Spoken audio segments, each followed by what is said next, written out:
Assalamu alaikum, саламатсызбы, Садыр Жапаров. Ана сиз президент болдуңуз эми. Биздин айылга Балбай Батыр айылына 2 этаж школ салып берип коюшпу. Караңызчы, биздин азыр школубуз көгөрүп, уже онлайн окуй баштадык, онлайн. Жаңыдан жакшы. Ысык көлдүн Балбай айылына 2 кабат мектеп салып бериңиз деп президент Садыр Жапаровго кайрылган Бекболот Садыр Жапаровго жолугат деген имиштер тараган.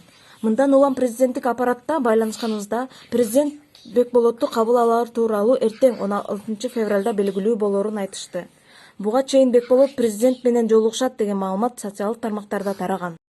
Баткен облусундагы Тажикстан менен болгон чек аранын такталыйлык тилкесиндеги бардык жумуштар токтотулду.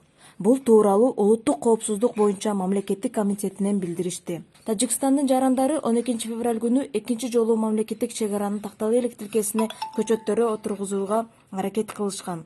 Чек арачылар жумушту токтотуу боюнча мыйзамдуу талап койгондо Тажикстандын жарандары кыр көрсөтүшкөн.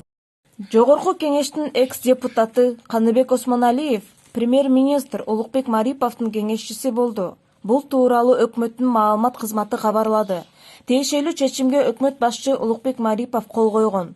Каныбек Осмоналиев 2020 март айында Ала Тоо аянтында өткөн Садыр Жапаровду колдогон митингден кийин бийликти күч менен басып алууга аракет кылган деген айып менен камакка алынып, кийин үй камагына чыккан.